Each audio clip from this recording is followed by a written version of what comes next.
오늘도 아침에 입원하셨다고 연락을 받고 또 오늘 아침에 확진이 되셨다는 가정, 두 가정이나 듣고 지난 주간에도 굉장히 많은 분들이 확진이 되셔서 온라인 예배를 드리신다는 그런 이야기를 전해 들었습니다. 오늘도 이 자리는 물론이고 온라인 예배를 통해서 각 가정에서 예배하고 계시는 우리 모든 성도님들, 또 병원에서 예배 드리시고 또 무엇보다 이 자리에 나오셔서 함께 예배하시는 모든 우리 성도님들에게 하나님 주시는 놀라운 은혜가 임하시게 되기를 간절히 소원합니다. 하나님의 사랑이 우리의 마음에 자리 잡고 그 사랑으로 인해서 우리가 새로운 힘과 소망을 얻게 되는 이 예배의 자리가 되기를 간절히 소원합니다. 하나님께서 세상을 운영해 가시는 중심 원리가 있다, 그런 생각을 했습니다. 그 중심 원리가 뭐냐면 바로 사랑이죠. 사랑. 성경책의 모든 내용들을 한번 쭉 펴서 살펴보게 되니 발견되는 게 속된 말로 한번 이렇게 표현을 해보겠습니다. 사랑 타령이 굉장히 많다.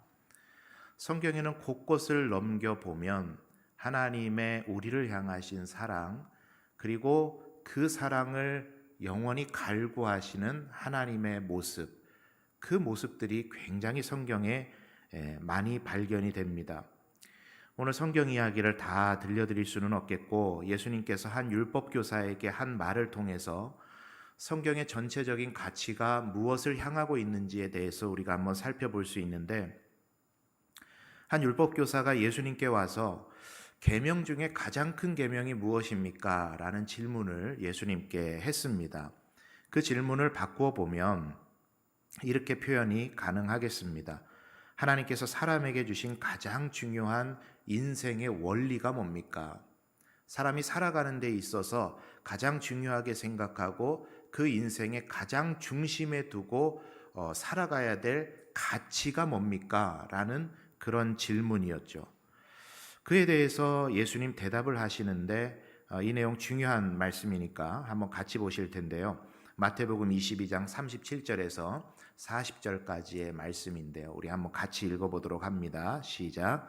예수께서 이르시되 내 마음을 다하고 목숨을 다하고 뜻을 다하여 주 너의 하나님을 사랑하라 하였으니 이것이 크고 첫째 되는 계명이요 그와 같으니 내 이웃을 내 자신과 같이 사랑하라 하셨으니 이 두 계명이 온 율법과 선지자의 강령이니라. 아멘.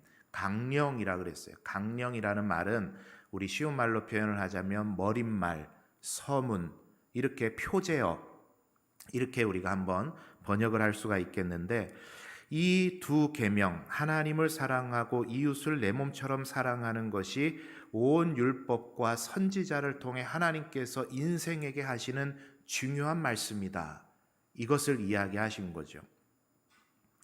그러니까 예수님의 말씀이 뭡니까? 사람이 살아가는 데 있어서 가장 중요하고 가장 중심의 가치에 두고 살아가야 될 게 뭐라는 이야기시죠? 사랑이라는 이야기셨어요. 그게 바로 성경 66권이 우리들에게 하고 계시는 말씀이고, 우리를 향하신 지극한 사랑 이야기, 그게 성경이 우리들에게 전해주는 바입니다. 여러분, 사랑이 사람을 살게 하는 힘이고 움직이게 하는 힘입니다. 이 사랑이 그렇더라고요. 지난 주간에 참 많은 분들이 코로나에 확진이 되셨다는 소식을 저에게 전해주셨어요. 어떤 분은 발을 헛디디셔서 계단에서 넘어지셔서 다리에 골절이 오시고, 또 어떤 분은 집에 들어가시다가 넘어지셔서 팔에 금이 가시고, 또 어떤 분은 한 달 빨리 아기가 나왔다는 이야기도 들리고, 물론 축하받고 감사하고 또 건강하게 태어났지만 그런 상황들을 들으면서 참 마음이 아팠습니다. 목사가 기도가 부족해서 이런가 싶기도 하고 참 마음이 힘들었어요. 많이 아팠어요. 그러면서 저에게 들었던 생각 한 가지가 뭐냐면, 제가 여러분께 그렇게 설교를 통해 말씀을 드렸죠. 아프시고 힘드시면 혼자 울지 마시고 언제든지 저에게 알려주시라고. 너무 많이 알려주셨어요. 너무 많이. 그렇게 들으면서 제 마음이 자꾸 공격을 받는 거예요. 너무 힘들어지는 거예요. 우리 성도님들의 면면이 일일이 있는 그 아픔들을 듣다 보니까 제 마음이 굉장히 많이 상처들이 오더라고요. 힘들고. 그때 하나님께서 저에게 깨닫게 하신 게 있습니다. 네가 호기롭게 성도들의 아픔을 듣고자 그리고 기도하고자 그렇게 말을 했지만 네가 그럴 깜냥이 되냐? 네가 그 성도 100명 한 사람 한 사람이 다 그 아픔을 말해줄 때 네가 그걸 감당할 수 있는 그릇은 되냐? 그런 깨달음을 저한테 주시는 거예요.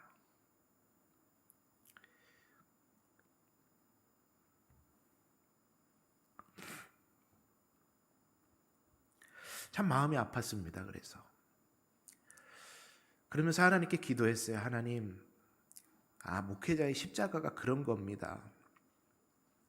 감당할 수 있는 힘 주세요. 버티고 더 기도할 수 있는 힘 주세요.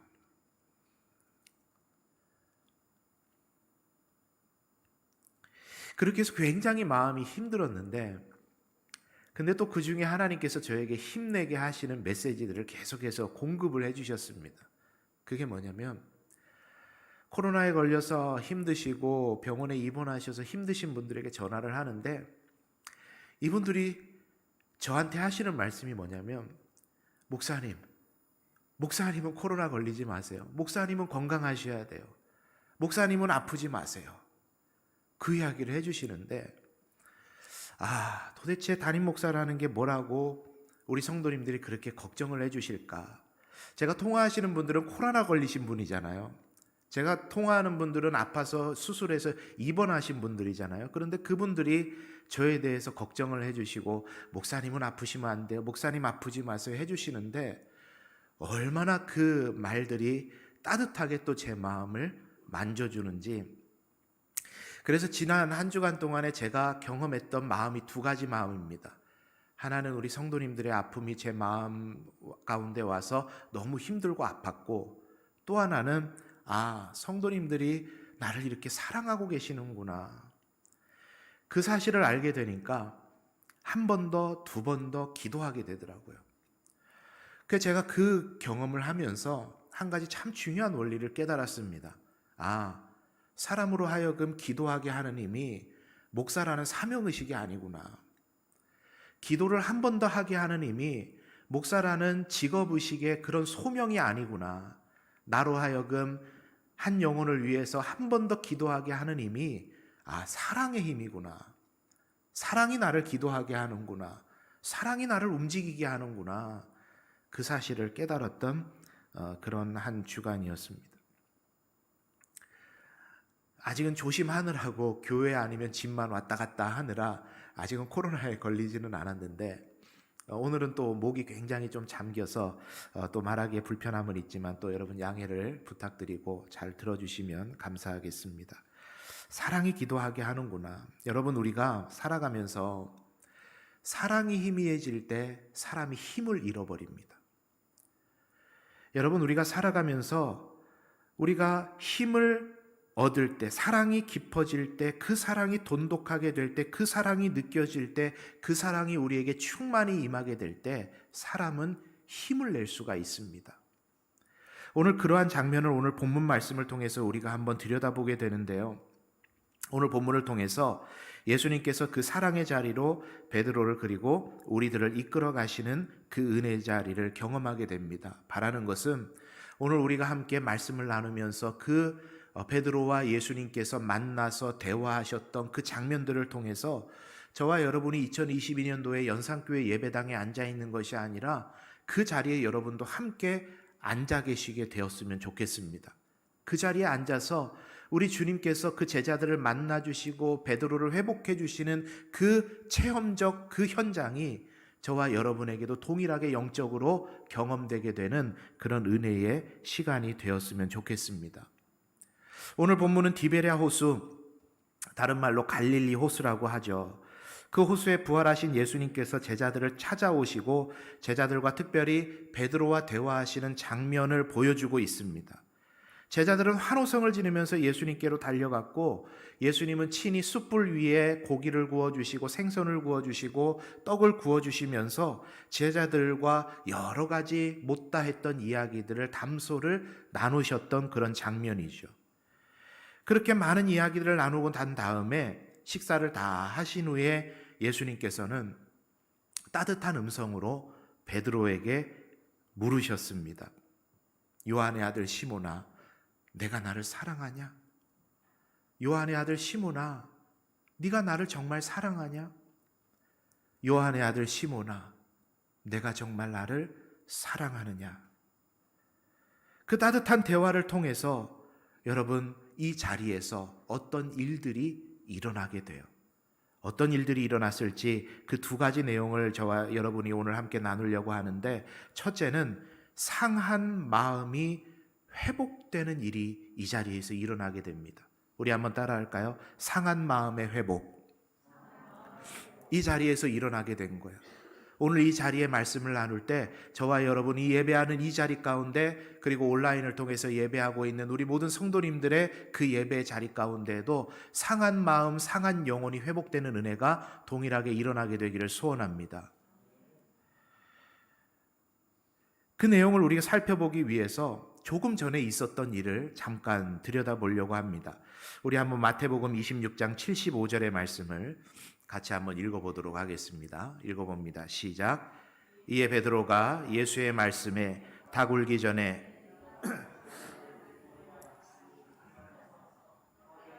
심히 통곡하니라. 자, 여러분, 이 장면 어떤 장면인지 아시겠죠? 예수님께서 최후의 만찬을 하신 직후에 제자들에게 말씀하셨습니다. 오늘 너희들이 나를 버릴 거야. 버릴 거야. 얼마나 뜨끔했을까요?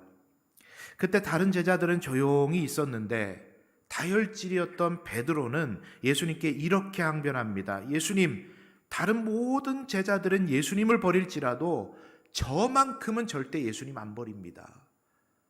호언장담을 했어요. 예수님 그러십니다. 네가 오늘 밤 다 굴기 전에 3번 나를 부인할 거다. 거기에 베드로가 한 번 더 예수님께 이렇게 항변합니다. 예수님, 제가 죽을지언정 예수님을 부인하는 일은 없을 겁니다. 대단히 확신에 차서 이야기를 합니다. 자, 그런데 이 사건을 적은 지금 마태복음의 말씀을 제가 여러분께 전해드린 건데, 이 사건을 적고 있는 요한복음은 조금 다른 각도에서 이 대화를 집중을 하고 있습니다. 아시는 것처럼 여러분, 요한 사도의 별명이 뭐죠? 요한의 별명이 뭡니까, 여러분? 사랑의 사도. 그죠? 요한의 별명이 사랑의 사도거든요. 이 요한이, 사람이 그렇지 않습니까? 자기가 보고 싶은 것만 보고 듣고 싶은 것만 듣는다, 그런 이야기가 있는데, 이건 조금 이제 안 좋은 쪽의 이야기를 할 때 이야기고, 사람은 보통 자기가 관심 있는 게 귀에 쏙쏙 들어오게 마련이에요. 똑같은 대화를 들어도요, 자기가 관심 있는 게 귀에 잘 들어와요.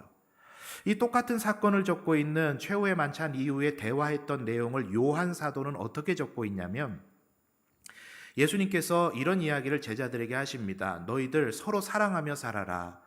너희가 서로 사랑하며 살 때 많은 사람들이 너희를 내 제자인 줄 알 것이다. 이런 이야기들을 쭉 주고받으시는데, 그때 베드로가 예수님께 어떤 이야기를 하냐면, 주를 위하여 내가 목숨도 버리겠나이다, 이렇게 이야기를 한 거예요.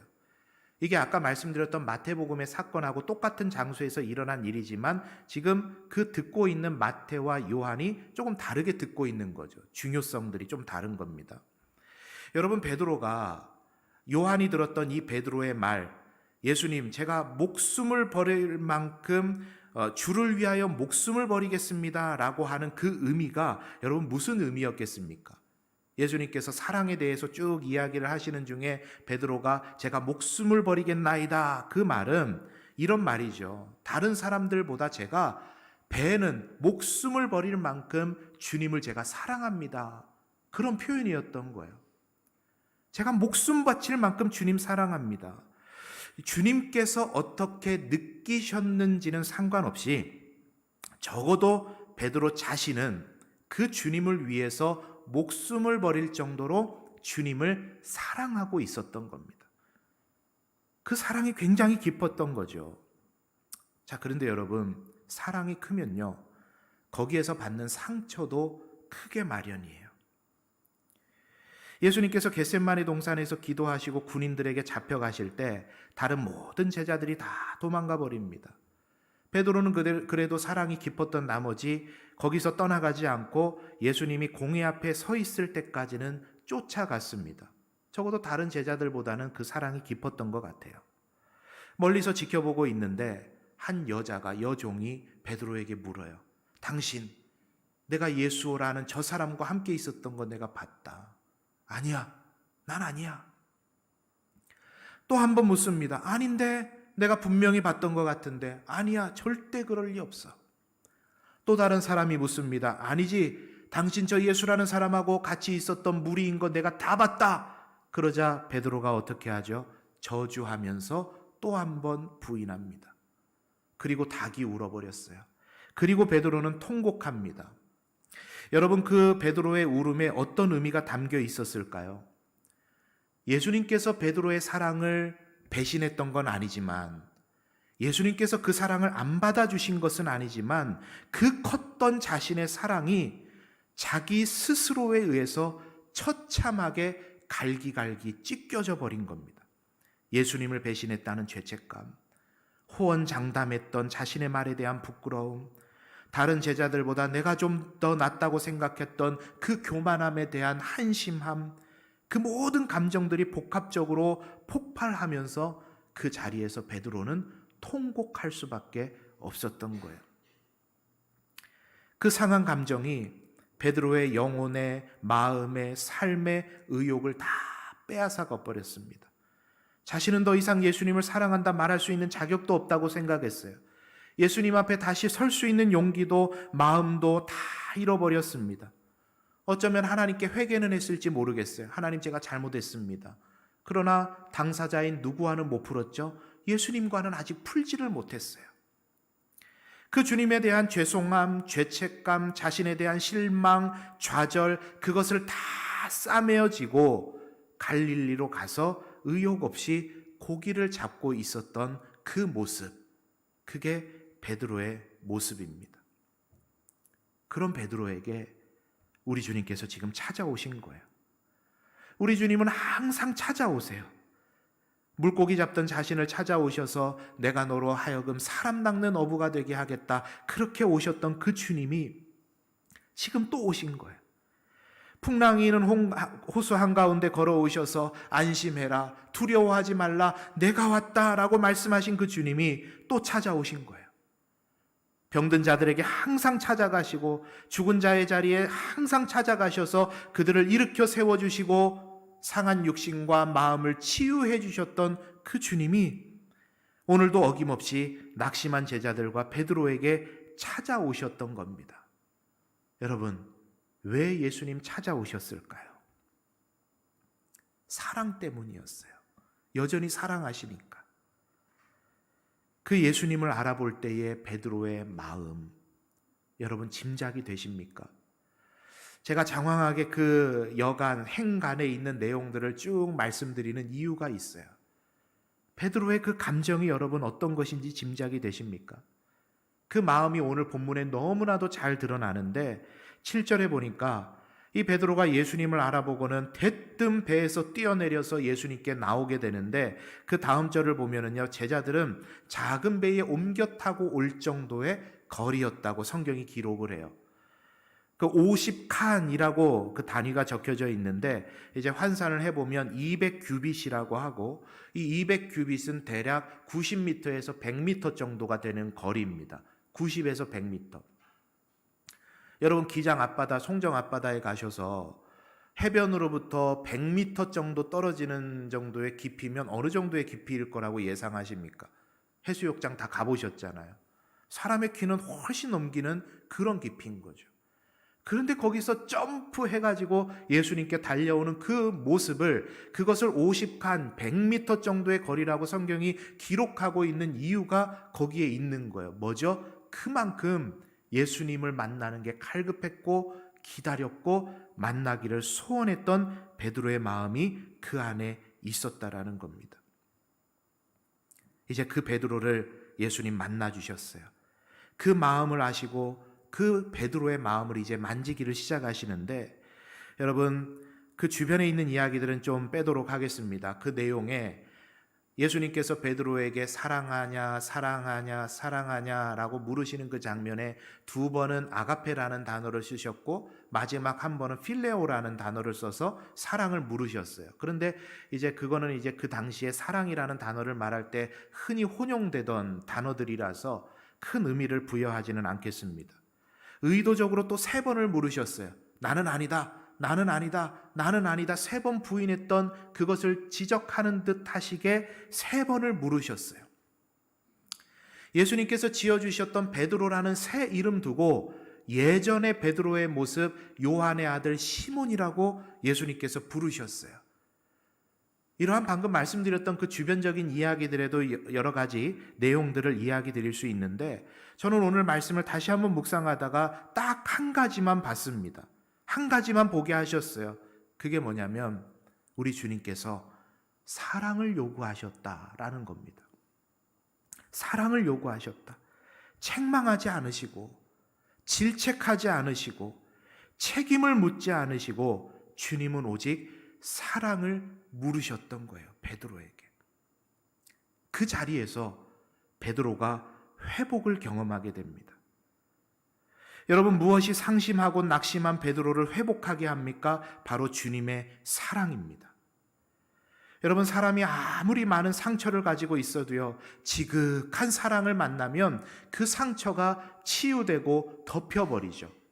배우자를 만납니다. 평균적으로 한 30세에 결혼한다 쳐볼까요?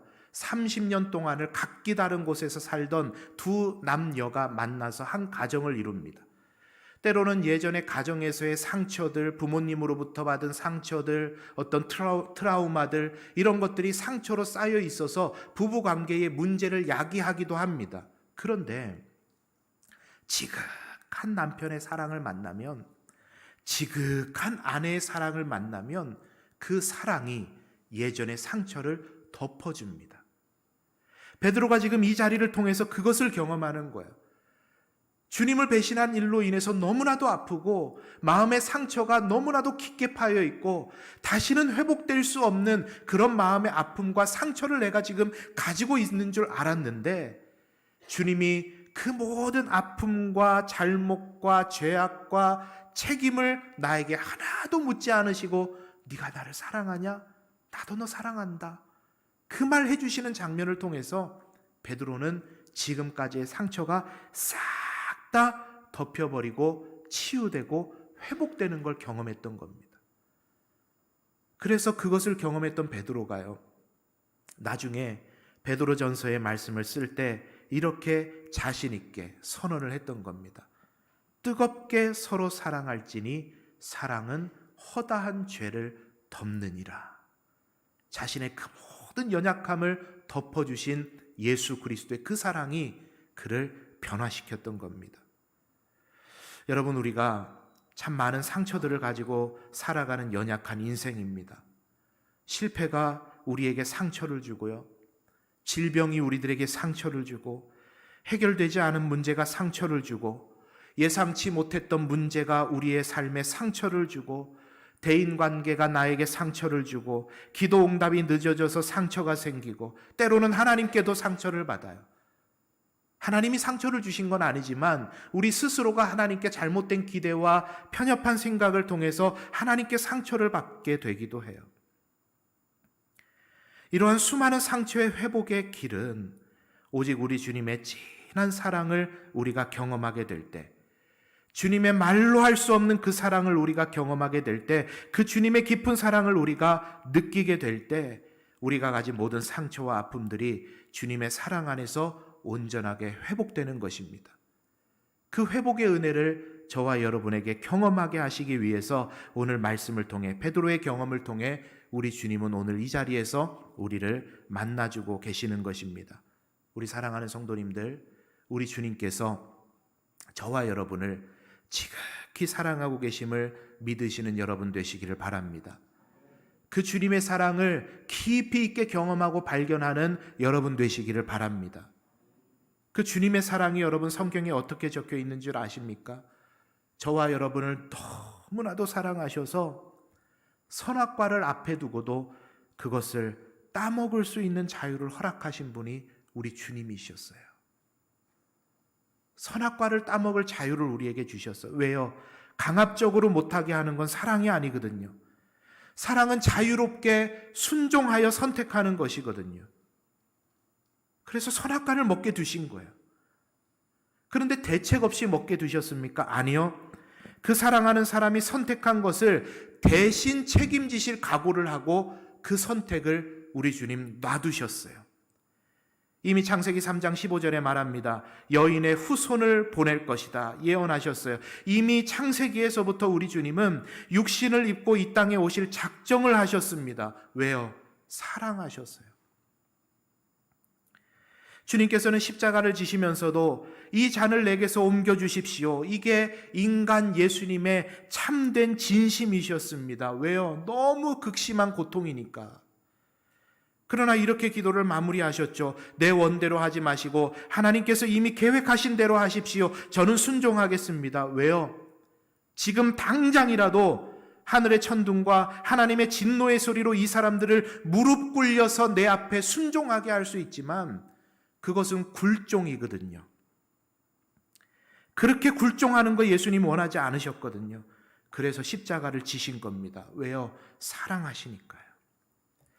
지난 한 주도 우리가 살아가면서 수많은 하나님과 사람 앞에 죄를 지으며 하나님의 말씀에 불순종하고 하나님께 걱정을 끼쳐드리며 부끄러운 모습으로 상처를 내고 상처를 받으며 살아왔던 연약한 인생인데 우리 주님 당장 재림하셔서 이 땅을 심판하지 않으시고 오래 참고 기다리고 계시는 거예요. 왜요? 저와 여러분을 사랑하셔서요.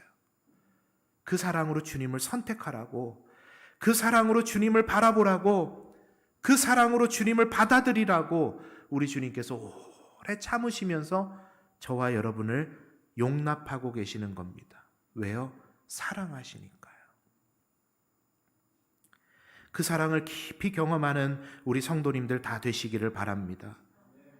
그 사랑 앞에 우리의 모든 상처들을 다 꺼내 놓으시기를 바라요. 오늘 아까 찬양을 했죠. 피난처는 우리 예수 주께 기도드리세. 그 사랑이 우리 안에 충만하게 임하게 될 때 우리의 모든 상처를 싸매시고 치료하시고 회복하시고 우리를 일으켜 세워주시는 그 하나님의 놀라우신 은혜가 우리의 삶에 충만히 임하게 될 줄 믿습니다. 왜요? 하나님은 사랑이시거든요. 그 사랑을 풍성하게 경험하시고 이 한 주도 우리의 모든 삶을 통해 났던 그 상처들 다 주님 앞에 꺼내놓을 때 그 주님께서 우리를 회복하시고 치유하시는 그런 은혜를 저와 여러분의 삶 가운데 느끼고 체험하게 되는 이 복된 한 주 삶이 다 되시기를 바랍니다. 사랑이 회복하시는 거예요. 그리고 주님께서 또 한 가지 회복하시는 것은요, 사명에 대한 회복입니다. 한번 따라할까요? 사명의 회복. 자, 18절과 19절을 한번 같이 보도록 하겠습니다. 18절 19절 읽어봅니다. 시작. 내가 진실로 진실로 내게 이르노니 내가 젊어서는 스스로 띠띠고 원하는 곳으로 다녔거니와 늙어서는 내 팔을 벌리리니 남이 내게 띠띠우고 데려가리라. 이 말씀을 하심은 베드로가 어떠한 죽음으로 하나님께 영광을 돌릴 것을 가리키심이로라. 이 말씀을 하시고 베드로에게 이르시되 나를 따르라 하시니. 아멘. 예수님께서 앞서 말씀드린 베드로와의 대화를 이끌어 가시면서 결론적으로 베드로에게 이 말을 하신 거예요. 네가 앞으로 살아갈 인생이 어떤 인생인지 아냐? 네가 앞으로 내가 하늘로 승천한 이후에 너와 제자들이 사도들이 감당해야 될 일이 뭔지 아냐? 너희들 생명 바쳐 이 복음 증거해야 될 거야.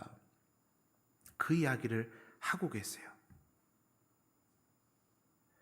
우리 주님의 복음이 베드로의 목숨까지 내어놓는 그런 열정적인 사역으로 전해질 것이기 때문에 우리 주님께서 베드로에게 사랑을 확인하시면서 힘을 그에게 공급해 주신 거예요.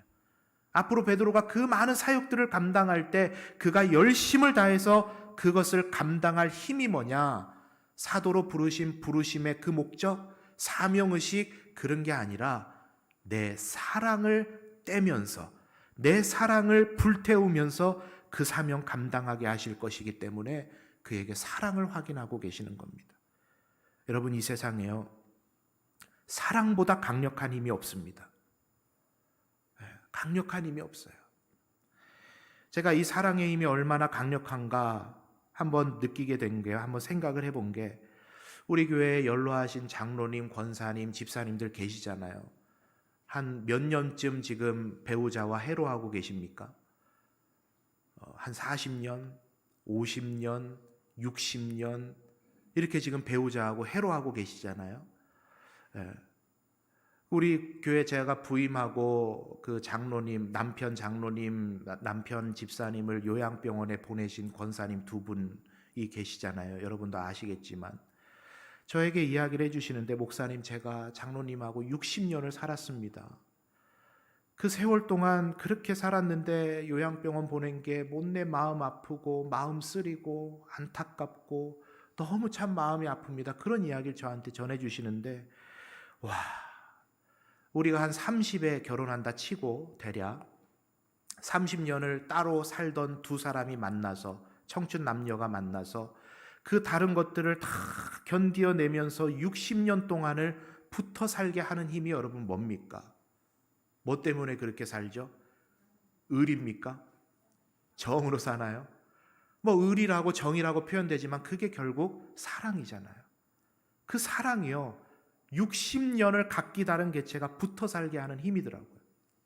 대단한 거 아닙니까, 이 사랑이?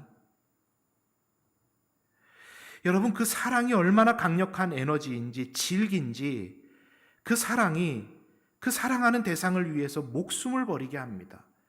자신의 최고의 권세를 버리고 누더기 헝겊옷을 입게 합니다. 영원하신 신성을 버리고 이 땅의 연약한 육신을 입게도 합니다. 그게 사랑의 힘인 거예요.